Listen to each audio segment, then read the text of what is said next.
جو کھو جائے وہ اجر سے پہلے کی آزمائش ہوتا ہے۔ تم اس کی مصلحت کو نہیں جانتے مگر وہ رب تمہاری تکلیف جانتا ہے۔ تمہارا کام صرف دعا کرنا ہے، تدبیریں اللہ خود نکالتا ہے۔ اللہ خود کہہ رہا ہے کہ تمہاری زندگی میں آزمائشیں آئیں گی، تم اپنے لوگوں کے ہاتھوں ستائے جاؤ گے، تمہیں دھوکے ملیں گے، الزام لگیں گے، قید میں ڈالا جائے گا، لیکن جیسے یوسف کو نہیں چھوڑا تھا تمہیں بھی تھام لوں گا۔ یا اللہ وہ یقین رکھتی ہے کہ کسی نہ کسی جگہ خوشیاں اس کی منتظر ہیں، اس لیے وہ خاموشی سے چپ چاپ صبر کر رہی ہے اور دن گزرتے جا رہے ہیں۔ مولا اس کو اس کے صبر کا پھل لازمی عطا کر۔ کچھ لوگ ایسے ہوتے ہیں جن کا دل بہت بڑا ہوتا ہے، وہ ہمیشہ دوسروں کے دکھ بانٹتے ہیں، ہر کسی کا سہارا بنتے ہیں، مگر اکثر کچھ لوگ یہ بھول جاتے ہیں کہ وہ بھی تھک جاتے ہیں، انہیں بھی کسی کے سہارے کی اور محبت کی ضرورت ہوتی ہے۔ اگر ہماری زندگی میں ایسا کوئی انسان ہو تو ہمیں چاہیے کہ ہم بھی اس کی قدر کریں، اس کو سنیں، اسے احساس دلائیں کہ وہ اکیلا نہیں ہے۔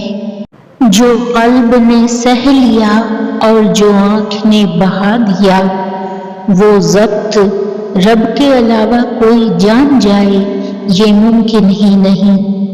جو اتر گیا دل سے وہ اتر ہی گیا، پھر چاہے وہ فلک کا چاند بنے یا پھر ستارہ، کسی صورت میں قبول نہیں۔ جذبات بھی حقوق و فرائض کی طرح ہوتے ہیں، جو مستحق نہ ہو اسے دینا ضروری نہیں ہوتا۔ اگر لوگ تمہیں چھوڑنے کے بعد واپس آئیں تو یاد رکھنا کہ وہ تمہارا نیا بدل تلاش کرنے میں ناکام رہے۔ نا امید مت ہونا کبھی رب کی رحمت سے، وہ چاہے تو کھلا دیتا ہے پھول صحرا میں۔ دعا انسان کی وہ زبان ہے جس سے دل اپنے رب سے بات کرتا ہے۔ بندگی کی معراج یہی ہے کہ انسان اپنی کمزوریوں کو رب کی قدرت کے حوالے کر دے، پھر دیکھے کہ کس طرح اس پر آسمانوں کی برکتیں اور سکون کے نور برستے ہیں۔ ممکن ہے تمہیں روکا گیا ہو تاکہ تم ٹوٹ نہیں جاؤ بلکہ سنور جاؤ، اور جب تم سنور جاؤ گے تو وہ سب کچھ تمہیں ملے گا جو تمہارے لیے لکھا گیا ہے، بہتر، مکمل اور وقت پر۔ رب کبھی دیر نہیں کرتا، وہ بس ہر چیز کو درست وقت پر دیتا ہے۔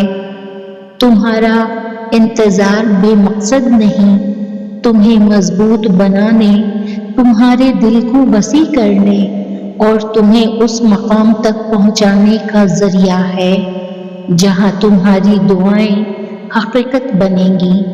اس لیے ہار مت مانو، کیونکہ تمہارے لیے جو آیا ہے وہ تمہاری امید سے کہیں بڑھ کر ہے۔ اللہ تمہاری زبان کو مانگنے کی ہمت تب دیتا ہے جب وہ تمہاری دعاؤں پر راضی ہونا چاہتا ہے۔ کچھ چیزوں کا اس وقت ملنا بہتر نہیں ہوتا جس وقت تم ان کی خواہش کر رہے ہوتے ہو، بلکہ جو وقت اللہ نے مقرر کیا ہے وہی تمہارے حق میں بہتر ہوتا ہے۔ تمہیں یوں ہر بار یقین آ جانا، تمہارے دل میں ہر بار امید کا آ جانا اور پھر تمہارا دعائیں مانگنا اس بات کی دلیل ہے کہ اللہ کے در سے مدد جلد تم تک پہنچے گی معجزات کی صورت میں۔ دعائیں نصیب سے نہیں بلکہ نصیب دعاؤں سے بدلتا ہے۔ تم اتنی یقین سے مانگو کہ تمہارے یقین کے بعد کہانی معجزوں کی لکھی جائے۔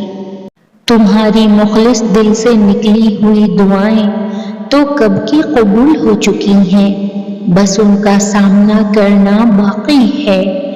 اور دعائیں بے وجہ تو نہیں ہوتی، یہ جو تم ٹوٹ کر بکھرے ہو اس کے بعد معجزہ ہونا تو لازم ہے۔ مطمئن ہو جاؤ کیونکہ اب تمہیں تمہارے صبر کا انعام بہت جلد ملنے والا ہے۔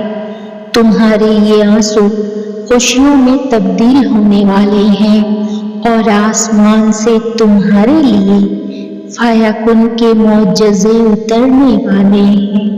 وہ نصیب لکھنے والی ذات جو دلوں میں خواہش ڈالتی ہے، وہ ان خواہشوں کو نصیب میں بدلنے پر بھی قادر ہے، اور وہ ایسا وقت بہت جلد لائے گا جب آپ اپنی آنکھوں سے اپنے لیے معجزے ہوتے دیکھو گے۔ آمین۔